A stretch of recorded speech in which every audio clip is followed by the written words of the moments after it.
I was totally amazed that an illegal substance that to me was garbage was helping me medically. I was bedbound for about 5 years. I couldn't hold a job. I had to quit school. I was near death. I believe that medical marijuana saved my life. I see it as a kind of wonder drug of our time.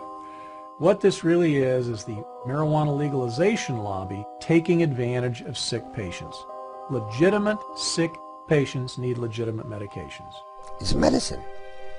If it is a medicine, how come it is not regulated through medical fields? Never in my career did I find a chemical so ill-qualified to be defined as a pharmaceutical. I think the biggest problem is that you're talking about a highly impure substance. You get all this stuff that's floating around in marijuana. 488 substances, 66 cannabinoids. If you find a positive effect, then that justifies drilling down deeper and deeper to see where this positive effect is coming from. There's quite a bit of evidence that suggested that cannabis would be useful for a number of indications. Migraine and nausea and vomiting. Marijuana contains anti-inflammatory, antioxidant, and probably anti-cancer compounds. We found that cannabinoids can almost completely cure cancers in these mice. Do you think that there has been much of a conversation about the science? Not nearly enough. Not nearly enough. I think the political controversies have harmed the research side. You would think that our policies in this country should be driven by science, but I think for the most part they're not.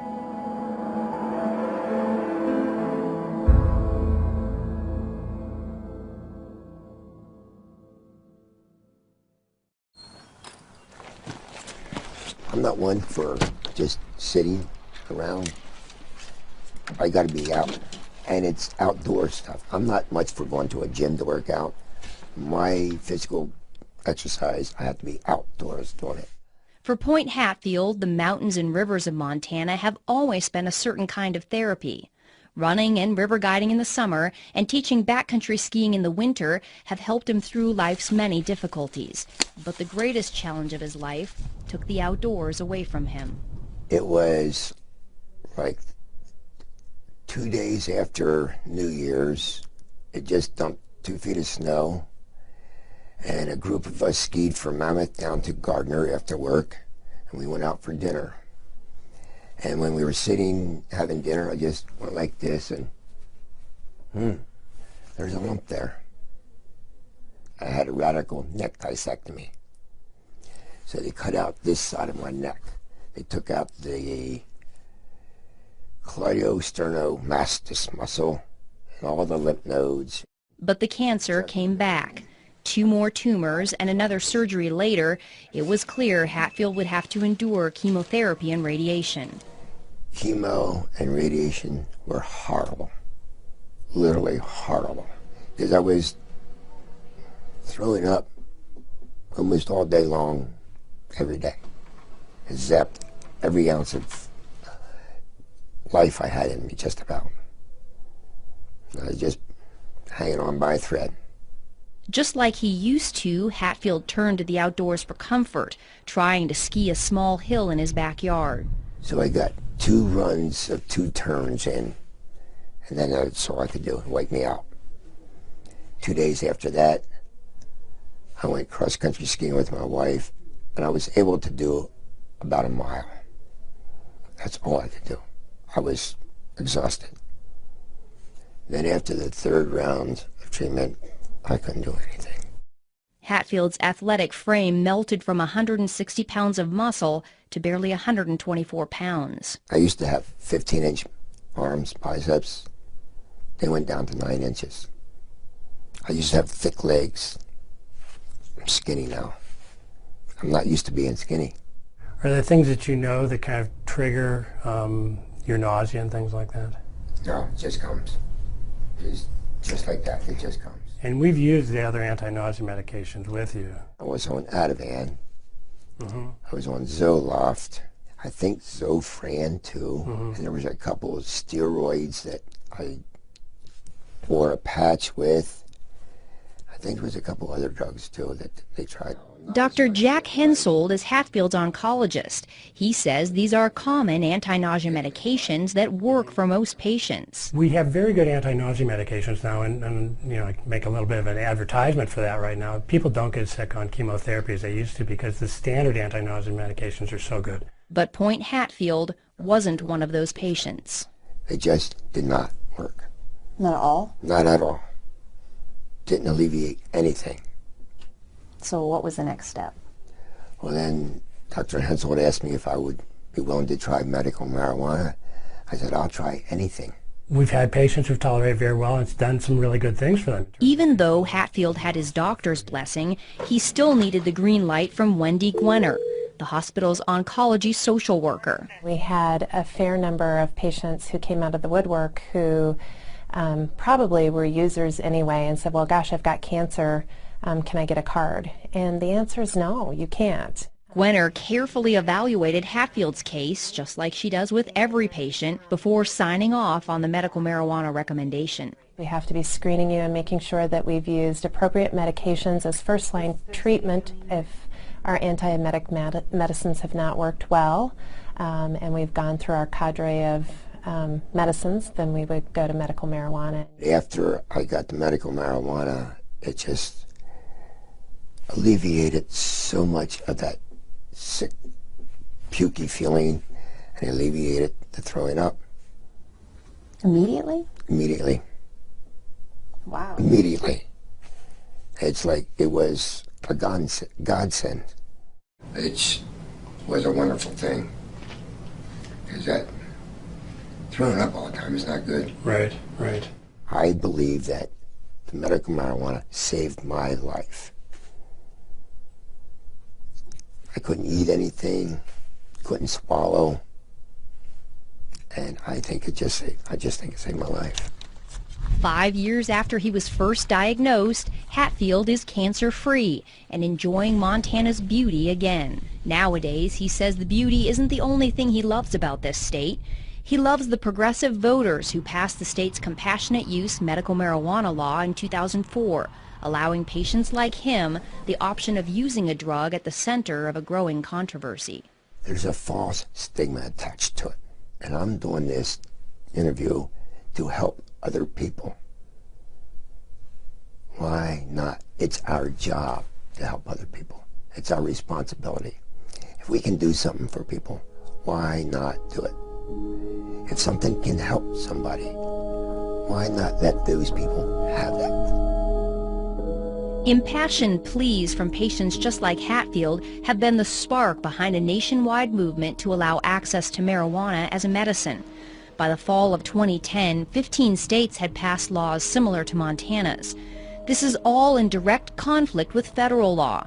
Since the 1970s, the U.S. government has considered marijuana a dangerous drug, one with a high potential for abuse and no accepted medical use. It's known as a Schedule I drug, the most restricted category. Marijuana shares its Schedule I status with drugs like heroin, ecstasy, and LSD. Drugs that have a high potential for abuse but do have an accepted medical value are placed on Schedule II. Some of the drugs currently on Schedule II are methamphetamine, cocaine, opium, and morphine. Doctors can legally prescribe medications on Schedule II. They cannot prescribe Schedule I drugs. So doctors like Hensold cannot legally prescribe marijuana to patients like Hatfield. Instead, state marijuana initiatives carve out a gray area, allowing doctors to make a recommendation for medical use. But they do so at their own peril, since the federal government still views any marijuana use, even medical, as illegal. The government publicly says, well, marijuana's not a medicine because we don't have enough studies to show it, or we don't have this, or we don't have that. And you go, well, here I am. You've been sending me this for 28 years. Every month, Florida stockbroker Urban Rosenfeld receives a tin of 300 federally grown and rolled marijuana cigarettes, complete with a legal marijuana prescription glued to the side. Does it seem hypocritical to you? Of course it's hypocritical. Of course it is. I mean, the fact they've been giving it to me for all this time, they've given me over 120,000 medical marijuana cigarettes so far in my lifetime. In the 28 years, 120,000. Rosenfeld is one of 4 surviving public patients in a little-known federal program. I show them my tin can, and I show them my marijuana, they go, what? What do you mean the federal government grows this? What do you mean the federal government supplies this? They have no idea. It was called the Federal Investigational New Drug Program. Since applications to the program are confidential, the exact number of patients who made it in is unknown. Rosenfeld believes he was one of about a dozen patients who received legal marijuana cigarettes from the federal government. We were able to convince the government that nothing else worked, and so they had no choice but to give it to us. Rosenfeld argued he needed marijuana to treat his terrible pain caused by a rare disorder diagnosed at age 10. It's called multiple congenital cartilaginous exostosis, which means bone tumors on the end of long bones, that whatever tumors I had at puberty will grow as I grow. They mostly grow outwardly into the muscles and the veins, stretching the muscles and the veins, making it very painful and very tender. I'd be screaming and crawling on the floor for 2 hours trying to get the muscles to get back in place. And then once they finally got back in place, the muscle would be so torn that I couldn't walk for 3 days. On top of the pain was the knowledge that any of the hundreds of benign tumors in his body could become malignant at any time. Rosenfeld spent his youth and teen years on synthetic morphine, muscle relaxants, and sleeping pills. By age 20, he was taking more than 200 pills a month, and he was a vocal critic of illegal drugs. I hear kids talk about drugs and things like that, and I go, why are you doing drugs? I mean, look at all I have to do. You'd be thankful you're healthy. Even so, Rosenfeld finally gave in to peer pressure and tried marijuana in college. He says he didn't feel anything and decided the drug was useless and that his friends were just imagining they were high. But a strange thing happened one night while smoking marijuana and playing chess with a friend. Rosenfeld did something he hadn't done in years. He sat comfortably for 30 full minutes. I thought, well, wait a minute. In what way did I take all the narcotics and drugs I had to allow me to sit? And I thought, gee, I haven't taken a pill in 6 hours. Well, then how can I sit? And just then, it was my turn with the joint. They handed me the joint. I looked at this piece of garbage, because to me it's all it was. I said, this is the only thing I've done differently. I've smoked this garbage. I wonder if there's any medical benefit to this garbage. Rosenfeld had stumbled onto another potential medical use for cannabis, chronic pain. When he joined the federal program in the 80s, he became one of a rare group of medical marijuana patients, patients who could speak openly without fear of arrest about its medical benefits. Their stories added some legitimacy to an expanding body of anecdotal evidence. Medical marijuana has grown to a point where the government looks foolish saying it's not a medicine. It is a medicine. 82-year-old retired Harvard professor Dr. Lester Grinspoon is well versed in the anecdotal evidence surrounding medical marijuana. He's told Urban Rosenfeld's story along with many other patient stories in his book Marijuana, the Forbidden Medicine. His opinion of cannabis has come a long way since he first began investigating it as a young assistant professor of psychiatry at Harvard in the late 60s. Back then, he certainly did not see it as a medicine. Back then, he certainly did not see it as a medicine. I could only see from my ivory tower that lots of people were using marijuana. I had a concern that marijuana was a terribly I believed it, a terribly dangerous drug. And why wouldn't he? The 1930s era film Reefer Madness was a dramatic manifestation of government and media claims about the dangers of marijuana. The film portrays marijuana smokers as delirious, insane, even homicidal. Dr. Grinspoon was gravely concerned, and he wanted to give young students the proof that marijuana was hurting them. I went into the library and started to look at this. I wanted to provide a scientific and medical basis for the prohibition. What was the government standing on and saying that this was a dangerous drug? Psychotic reactions can happen. Marijuana is now known to initiate depressive episodes, delusional episodes, manic episodes, and even psychotic episodes. Dr. Eric Voth is an internal medicine physician and an addiction and pain specialist in Topeka, Kansas. He's also the chairman of the Institute on Global Drug Policy and has advised former presidents Reagan, Bush Sr., Bush Jr., and Clinton on drug policy. A critic of medical marijuana, he says one of his biggest concerns is the risk of mental illness, especially schizophrenia. There are clearly patients where it kind of uncaps the psychosis Schizophrenia is a form of a psychotic illness, and uncapping it in people who didn't know they had it. There have been episodes, again, of people who have sort of uncapped and continued schizophrenic that did not have it ahead of time. Indeed, research has shown a connection between marijuana use and schizophrenia. There is also great concern over marijuana use in teens and young adults because their brains are still developing.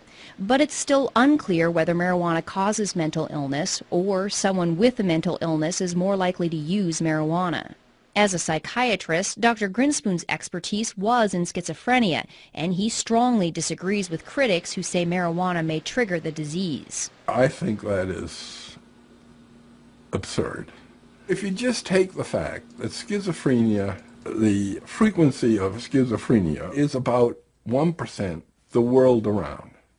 Now, you would expect with a drug that's used as often as it is, you would expect that there'd be a little bleep in this. It doesn't change a bit. It hasn't changed. In fact, you can find as much literature about how cannabis is useful to schizophrenic patients as it's harmful. Dr. Grinspoon could not find evidence to back up the government and media reports that marijuana use leads to drug-induced violence,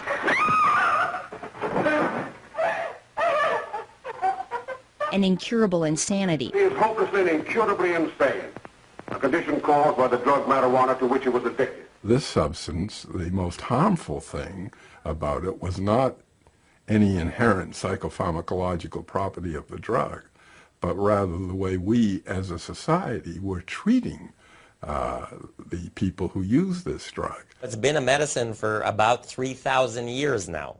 It only hasn't been a medicine in this country for 68 years. I say in the scheme of things, it's been a medicine a whole lot longer than it hasn't been.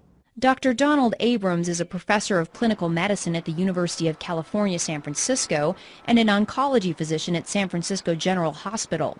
He says doctors were able to freely prescribe cannabis for various ailments up until 1937. Harry Anslinger, who was a prohibitionist and the first head of the Federal Narcotics Bureau, decided to introduce the so-called Marijuana Tax Act.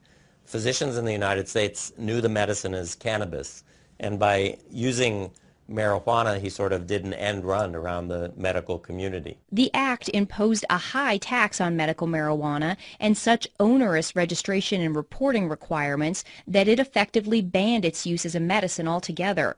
The American Medical Association came out in opposition to the act, with Dr. William C. Woodward testifying there was no evidence the medical use of cannabis was causing addiction, and that there are evident potentialities in the drug that should not be shut off by adverse legislation. He opined that it's impossible to foresee how much the new regulations will deprive the public of the benefits of a drug that, on further research, may prove to be of substantial value. The Marijuana Tax Act delivered the final blow to a medicine that was already being replaced by the opiates and aspirin. Cannabis was removed from the U.S. Pharmacopoeia in 1942. The fact that cannabis was an accepted, valuable medicine in the United States for nearly a century might be surprising to the teens who grew up watching the dramatizations of reefer madness. It certainly came as a surprise to Dr. Grinspoon. I discovered when I got into the library that I, despite my training in science and medicine, had been brainwashed. He put his findings into an 80-page paper, aptly titled Marijuana Reconsidered. It was later published in Scientific American. Then his professional investigation of cannabis took an unexpected, personal turn. His son Danny, suffering from childhood leukemia, had begun chemotherapy. The chemotherapeutics that he had to receive were just devastating to him in terms of the nausea and vomiting. It's a nausea that goes right down to your toenails. I mean, it's really beyond description. Even with all his prior research, Dr. Grinspoon still had no idea that marijuana might be able to stop Danny's chemotherapy-induced nausea. One night at a dinner party, an oncology doctor who had read his paper on marijuana related the story of a 17-year-old with leukemia who used marijuana to treat his terrible nausea. On the way home from there in the car, my wife, Betsy, asked me, don't you think we ought to get a little bit of marijuana for Danny the next time he gets? And I said, I'm almost ashamed to say this. I said, no, that would be breaking the law, and I don't want to offend the physicians, who are taking care of him. So I was against it. She's a rather plucky woman, and next time he came in for his chemotherapy, she went up to the Wellesley High School parking lot, and they found his friend Mark, and asked him if Mrs. Grinspoon, wanted a little bit of marijuana. When Dr. Grinspoon showed up for Danny's chemo treatment, he was surprised to find his wife and Danny so relaxed. They were joking, and he was smiling, and no problem. He got on the gurney, had the injection, and whereas before, with this particular chemo, he became nauseous, felt awful right away, and the race to get home before he started to vomit, and then in a bed with a bucket at his side there until it was just dry heaves. That day, he got off the gurney, he said, "Hey, Mom, there's a sub sandwich on Brookline Avenue, I noticed. Could we get a sub on the way home?" When he discovered Danny had smoked marijuana, Dr. Grinspoon was not angry. He was relieved. And I called the doctor, the attending who was taking care of him, and I said, I'm not going to stand in his way doing this again. He said, don't. And don't have him do it in the parking lot. I want to see this myself. And so it went. He never had any difficulty with nausea and vomiting. With the further treatments for as long as he lived, he was free of that anxiety. And I can tell you, it was not only a relief for him, it was a relief for his parents and his siblings. It was a godsend. Not surprisingly, Dr. Grinspoon has become an ardent supporter of legalizing marijuana for medical use. People who suffer from these symptoms and syndromes, depending on just how serious they are, that's always accompanied by anxiety. And to take and artificially impose another level of anxiety, the anxiety involved in doing something which is illegal, for which you can be punished, is cruel. By the 1980s, scientific interest in cannabis had begun to catch up with the personal experiences. According to a 1982 United States Institute of Medicine report, Marijuana and Health, the preliminary research coupled with anecdotal evidence warranted a closer look at medicinal cannabis. The report also found that marijuana attacks diseases and symptoms differently than other drugs. This offered the tantalizing possibility for drug companies to develop new, novel drugs out of the chemicals in the marijuana plant. The Institute of Medicine called for more research on these chemicals, known as cannabinoids. Even with this encouragement, research on cannabis failed to flower. There aren't many scientists or clinical investigators who are particularly interested in doing research in medical marijuana because it's such a hassle. Marijuana's Schedule I status means Dr. Abrams has to get approval from more than a half-dozen regulatory bodies before he can start a cannabis medical trial. There are so many roadblocks that you have to go through. Marijuana is an illegal substance that I think a lot of investigators and even organizations just don't want to get involved in something that is so controversial. Dr. Igor Grant is a professor of psychiatry and the director of the California-based Center for Medicinal Cannabis Research. He says not only is the research bureaucratically difficult, it's expensive, and financial backers are hard to find. You know, an ordinary investigator just does not have the time or resources to do this kind of work. I mean, you really need, either federal or state funding or pharma funding, something to navigate this whole system. The center's research was funded by a $9 million grant from California taxpayers. The money allowed for a few legitimate small marijuana trials, including several done by Dr. Abrams, that confirmed what Rosenfeld was saying all along, that cannabis works on pain, especially pain that does not respond to opiates. All of them, to some extent or another, demonstrated that smoked marijuana is effective in this situation for which we really don't have very good treatments. I can say that the cannabinoids are almost certain to be useful in neuropathic pain based on the research that we've done. But even when researchers get significant results like this, Dr. Abrams says cannabis research can still be an academic dead end. When I submit it for publication, I have found what I perceive to be a publication bias, that people are not particularly interested in publishing data suggesting that marijuana might have some benefits. All of those things, I think, sort of dampen anybody's enthusiasm to take on medical marijuana research. And scientists are not getting much help from pharmaceutical companies either. No pharmaceutical company is interested in supporting, marijuana research. Because it's a naturally occurring substance out in the world, so you can't patent it per se. So the research on it is quite dicey. It really is. Nobody can make any money on that research or on that development. Even if drug companies created a novel marijuana plant drug that they could patent, doctors could not prescribe it. It's going to be a class 1 type of drug. It's not going to be broadly used. And again, why do you want to spend a lot of time developing a drug that you can't really sell? Why would a pharmaceutical company want to get involved with something like that? I think until marijuana is rescheduled, large-scale research will probably not occur.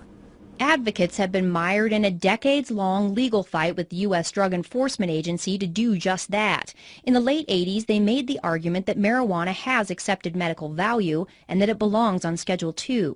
It was the judge who, my understanding was, basically suggested that it be made a Schedule II. According to government documents, the DEA's administrative law judge, Francis Young, found there was incontrovertible evidence that cannabis was an effective medical treatment for nausea and appetite loss, multiple sclerosis, and spinal cord injury spasms. Judge Young ruled marijuana should be moved to Schedule II, writing, "The evidence in this record clearly shows that marijuana has been accepted as capable of relieving the distress of great numbers of very ill people. It would be unreasonable, arbitrary, and capricious for DEA to continue to stand between those sufferers and the benefits of this substance." For those who were concerned about marijuana's side effects, Young ruled that as a medicine under a doctor's supervision, marijuana in its natural form is one of the safest therapeutically active substances known to man. The DEA and other federal agencies disagreed. They overruled Judge Young's decision and kept marijuana on Schedule I. But the ruling did add to growing pressure on the U.S. government to go beyond its own compassionate use program and make marijuana legally available as a medicine. The answer? Provide a pill that can do what the plant does. For years, the government had been sponsoring and funding research to put the active ingredient in marijuana, THC, into a capsule form. Known as dronabinol or Marinol, the drug is a synthetic version of THC created in the laboratory. Since it did not come directly from the plant, the DEA placed it on Schedule II.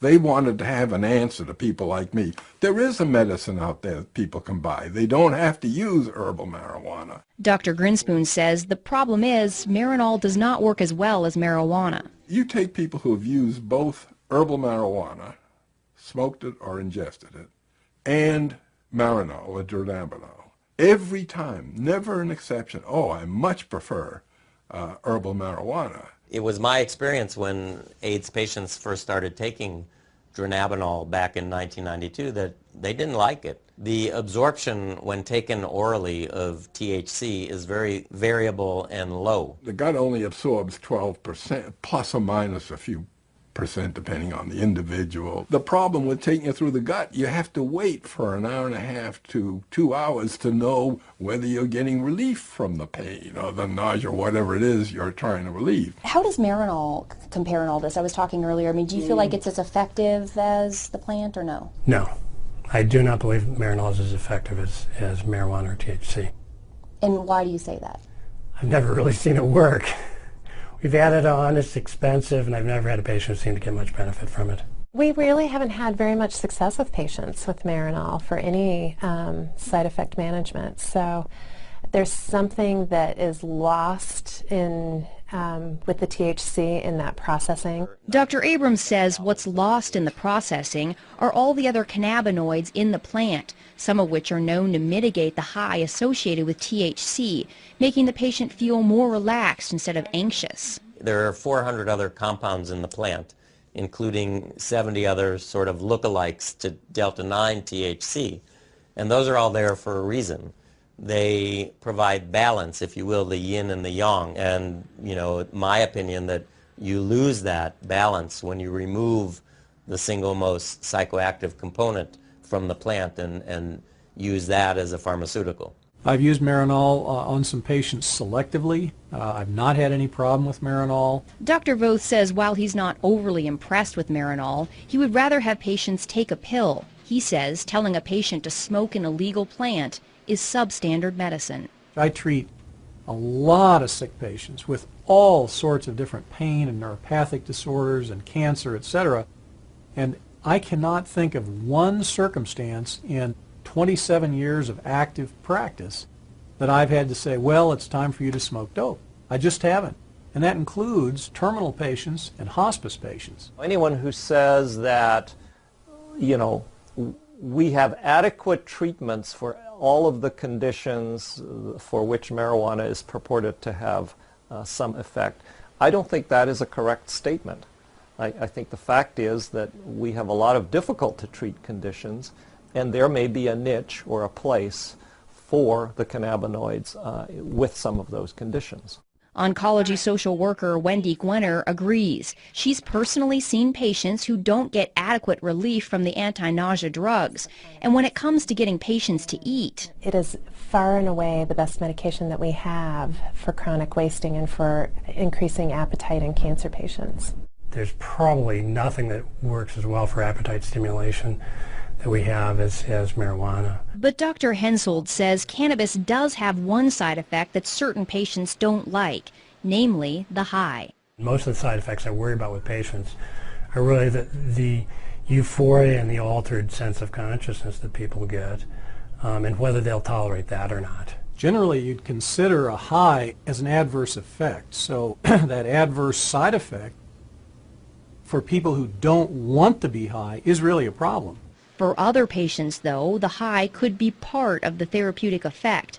A 1999 U.S. Institute of Medicine report on marijuana found the drug's anti-anxiety and sedative effects could be a benefit. I can't convince myself that the psychoactive part doesn't play a part. If they feel good, that's terrific. But does feeling good lead to addiction? Absolutely. Marijuana is habituating, addictive, whatever you want to call it. Dr. Voth says marijuana has about the same addictive potential as alcohol. The 1999 government report found marijuana was slightly less addictive than alcohol, with 9% of all users experiencing addiction. And marijuana does not have the extreme physical withdrawal symptoms that alcohol and other drugs do. Potential for withdrawal is really minimal because the cannabinoids are stored in fat, so that if you stop using marijuana abruptly, it still leaches out from fat over a number of days, so you don't get a precipitous withdrawal. Regardless of the mild withdrawal symptoms, Dr. Voth believes marijuana's side effects and its addictive potential are just a few of the factors that make it unattractive for drug companies to research. I think it's very unlikely that marijuana will ever make it through the FDA. It's the fact that you're smoking dope, that you're smoking a plant. You're smoking something with 488 substances in it. So there's the rub. Schedule 1 is a side issue. It may chill things a little, but it's really that you're looking at smoking dope as a medication. Dr. Voth is not the only one concerned about smoking. The 1999 Institute of Medicine report says smoked marijuana is a crude THC delivery system that also delivers harmful substances. There's a lot of things that have hit the literature that have talked about head and neck tumors, for instance, oral tumors, lung cancers even. The Institute of Medicine found that marijuana smoke can deposit up to 4 times the amount of tar in the lungs of a cannabis smoker as a tobacco smoker. Studies have also shown that marijuana smoke contains higher concentrations of the same carcinogens found in cigarette smoke. While scientists are concerned these factors may lead to lung cancer, they still have not found definitive proof, and patient Point Hatfield says smoking is worth the risk. The thing about smoking the marijuana is it's immediate. You don't wait 20 minutes or half an hour or whatever. It's immediate.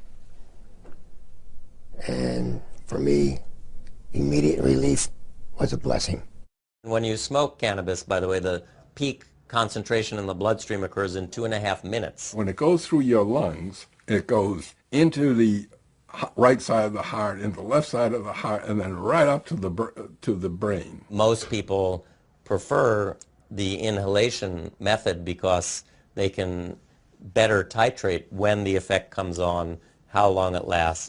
Dr. Grant says until someone comes up with a fast-acting inhaler, smoking may be their best option. I'm not sort of in the camp of people who say, well, I grant you marijuana may work, but it's absolutely unacceptable because it's smoked. I don't think that's right. Do you worry about patients smoking? I don't. I look at the cost benefit. The cost of having untreated cancer would be far outweigh whatever carcinogens might be introduced to the lungs. Even Irvin Rosenfeld, a patient who smokes 10 to 20 marijuana cigarettes a day, doesn't waste any time worrying about the smoke. No. Why not? First of all, I have over 200 tumors in my body that could go malignant. I should live so long as to die of lung cancer. Okay. A 2006 lung cancer study funded by the National Institute on Drug Abuse gives Rosenfeld even more to smile about. Researchers unexpectedly found that chronic, heavy marijuana smokers not only had no increased risk of developing lung cancer, but they actually had a decreased risk. Marijuana contains anti-inflammatory, antioxidant, and probably anti-cancer compounds in it. This is where the complexity of the plant is both a blessing and a curse. With dozens of cannabinoids and hundreds of other compounds, it's difficult to pinpoint the source of the beneficial effects found in the smoking study. There are challenges in doing research on something that has, 150 different chemicals in it. Critic Dr. Eric Voth believes the true medical potential of cannabis lies in targeting some of those chemicals, not smoking the entire plant. There are elements in the cannabinoids and various cannabinoids that have a lot of positive effect and very little addictive or high causing effects.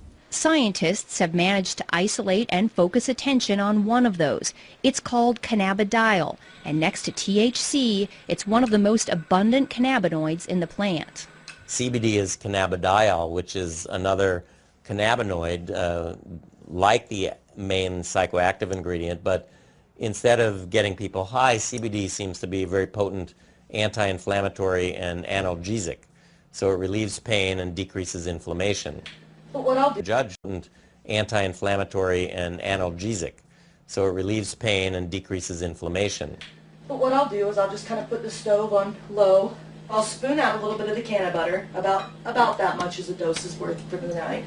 And I'll put it into the pan and just let it melt down. CBDs seem to help my seizures. I'm not using it to get any psychological effects off of it. I'm just eating the butter raw with bread, so warmed up. And how often do you take that? Once a day, twice a day? At night right before bed. I used to be on approximately 14 different prescriptions, and I would still have up to 12 seizures a day. I used to have to take 2 handfuls of pills, no more. While this 27-year-old epilepsy patient is relieved to be taking medical marijuana, she's considerably more anxious about showing her face and has requested we conceal her identity. Why do you not want to show your face? I am not comfortable showing my face because of all the discrimination that has already happened. She says both she and her husband have lost jobs when she spoke openly about her use of marijuana as a medicine. But the fact of the matter is, somebody has to speak up or nobody will hear these stories. She chose to tell us her story in her artist's studio. Here she creates much happier works than she did even a few years ago, when her self-portraits plainly showed the toll epilepsy had taken since she was diagnosed at 15. I've taken pretty much every anti-epileptic on the market, and some with a little bit more success than others. Some of the medicines I was on had nothing to do with epilepsy, and the doctors put me on them to help me sleep or to help with my anxiety issues. The seizures were so bad I needed to be sedated heavily to sleep. The depression gets worse the more you're sedated.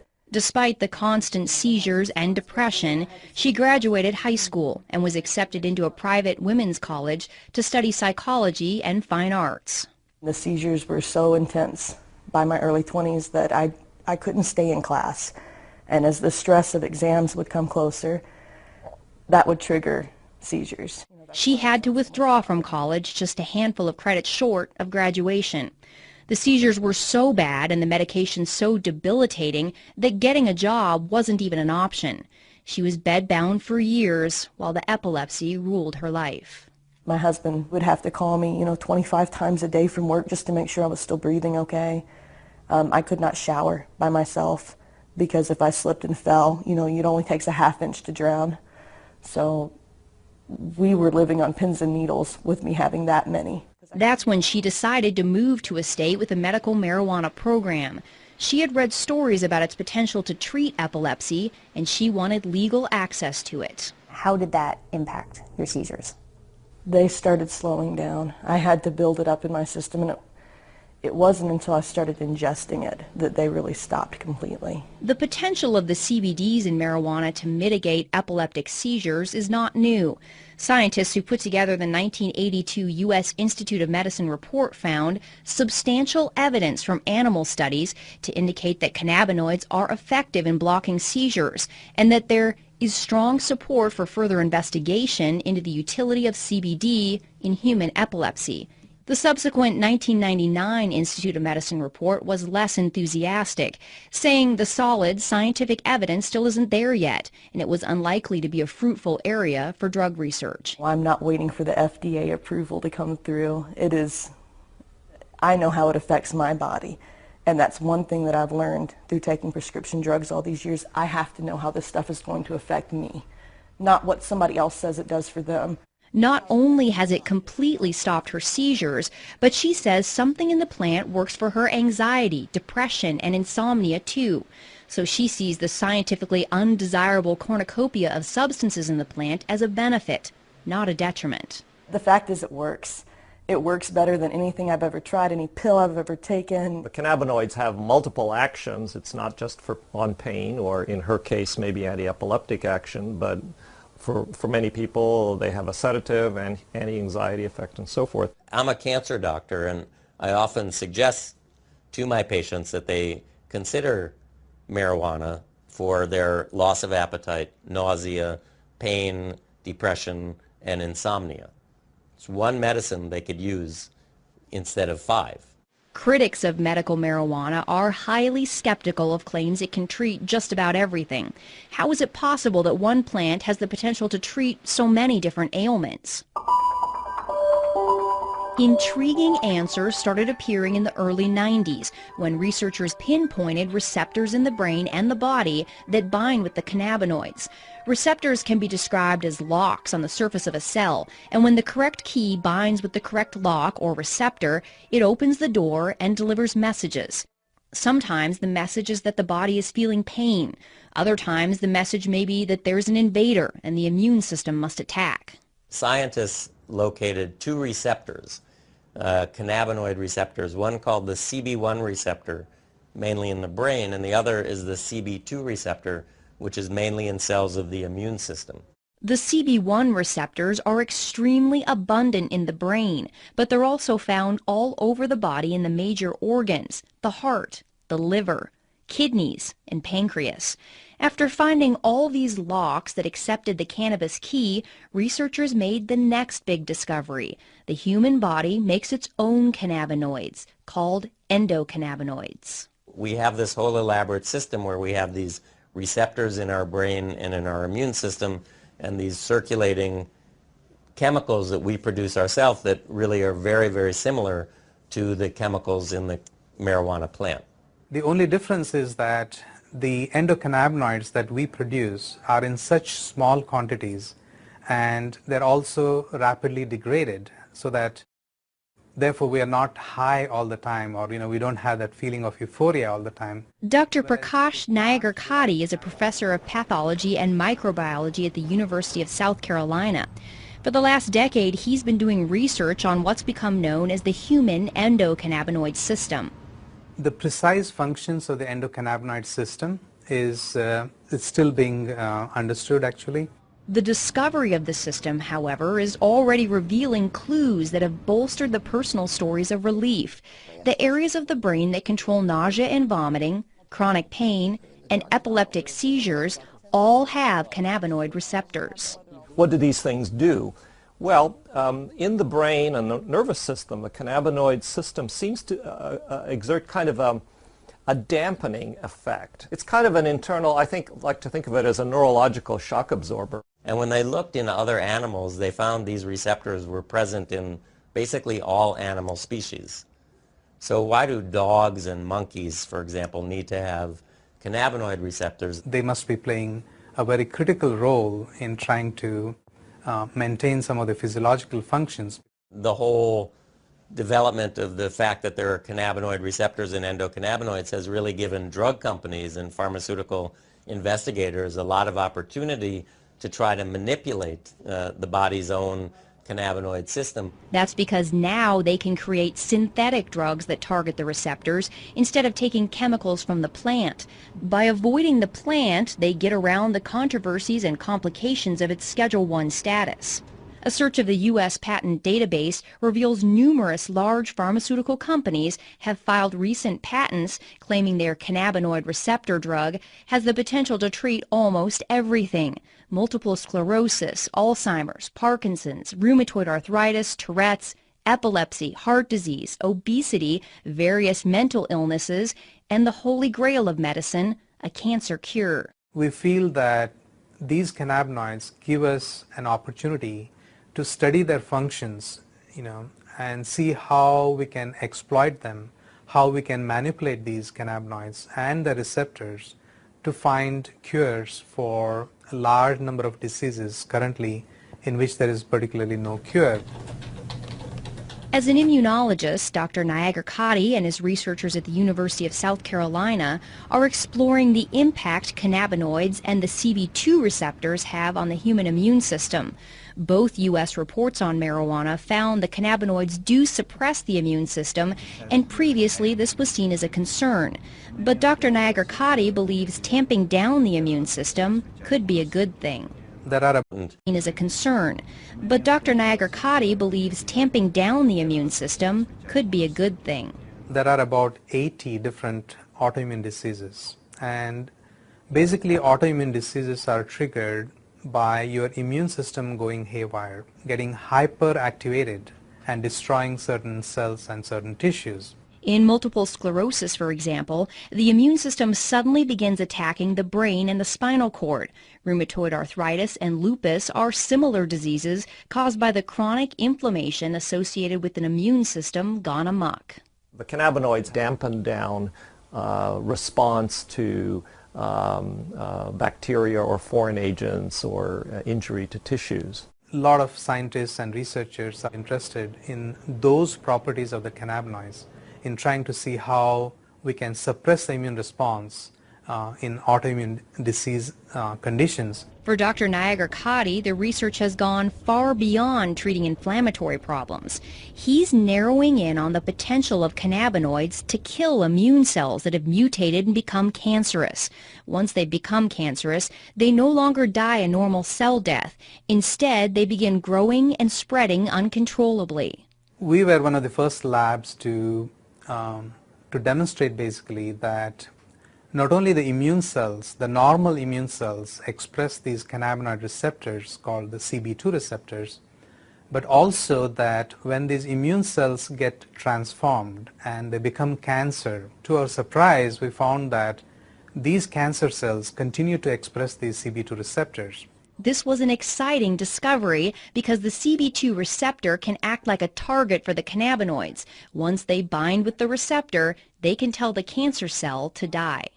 So basically telling the cells basically to commit suicide, and that's what they do. And we demonstrated that that would be the mechanism by which the cannabinoids can kill the cancer, and therefore it can be used effectively as an anti-cancer agent. Dr. Nagar-Katti and his researchers were able to eradicate almost 100% of the cancer in test tubes. But they were skeptical they would see similar results when they moved on to tumors in mice. To our surprise, we found that almost 25 to 30% of the mice completely rejected the tumor. They were completely cured. And in addition, we found that the remaining mice also, there was a significant reduction in the volume or the size of the tumors as well. The lab results have been so promising that Dr. Nagar-Katti is beginning clinical trials with leukemia patients. There's no doubt in his mind that the cannabinoids, either from the plant or lab created, will play a major role in medicine in the future. I feel that in the next 5 or 10 years, there is going to be exponential growth in cannabinoid research. It's an area where both the critics and the advocates agree. Scientists are now well on their way to developing medicines based on the cannabinoids. It begs the question, however, will modern medicine eventually make the marijuana plant obsolete? No, it will not. In fact, it will only enhance it. Okay, because now it's more proof that the plant really does work. Okay, and instead of spending $600 a month on buying the pharmaceutical drug, I can grow my own plants. I don't want them to ever take the choice away, because I don't know how long it's going to be before they really find out exactly what is working for me or for others. And right now, having the raw plant available is the best solution, because you have all of it there. You don't have just what they've isolated, just what they've decided is important now. Let's keep it in the corridors of science. Let's keep it in the FDA. Let's do what needs to be done, which is careful, longitudinal, placebo-controlled, crossover, head-to-head studies, and see where it falls out. But let's deliver what's really medicine. That is the individual cannabinoids. They may come across some things that are better than herbal marijuana for one thing or another, and good luck to them. I'd love that. But I never want to see compromised the capacity of people to use herbal marijuana, whether it's because the drug that they've come up with is much more expensive, or it doesn't do as well, or whatever the reason. That people should always have herbal marijuana available to them without any constraints from the law. Patients say for now the question is irrelevant. Science has not yet given them the opportunity to choose between an effective pill or the plant.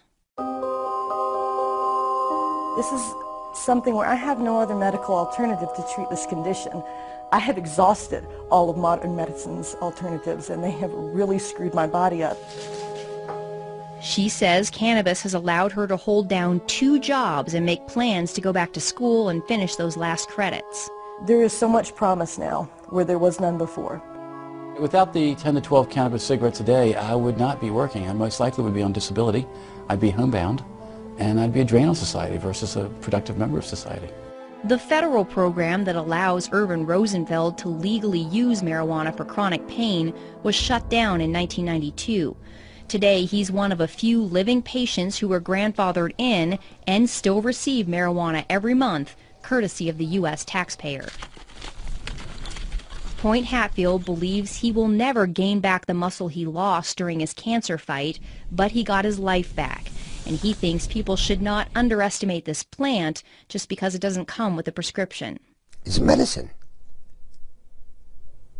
It's medicine just like aspirin is, or Zoloft, Ativan. It's a medicine. Marijuana is here to stay. It is certainly here to stay as a medicine.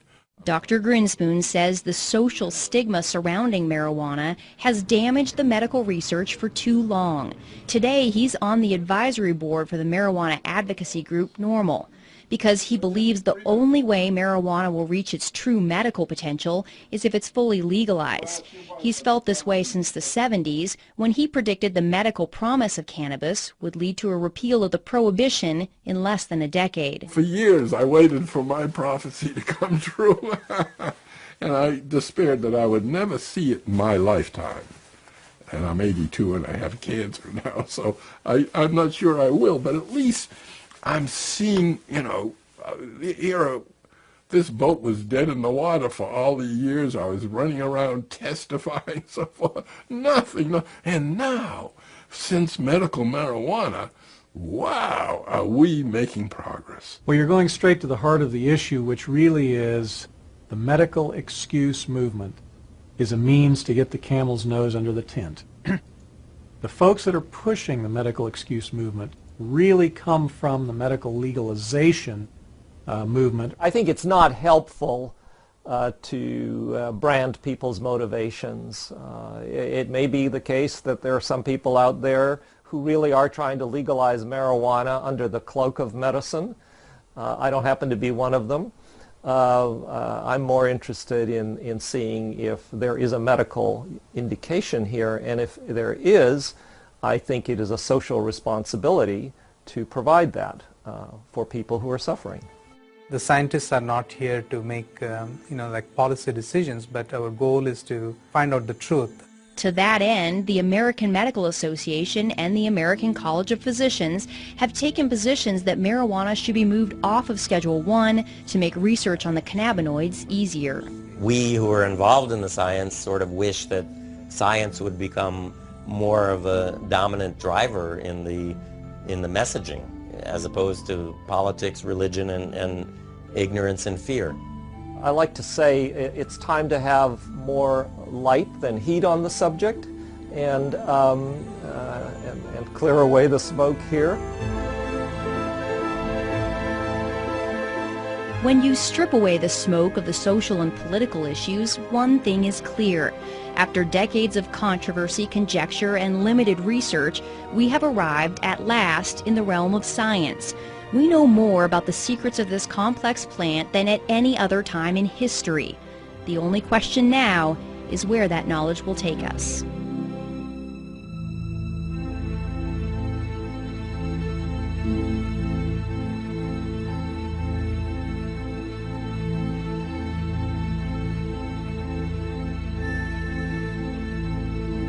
Support for this program was made possible by the Friends of Montana PBS and the University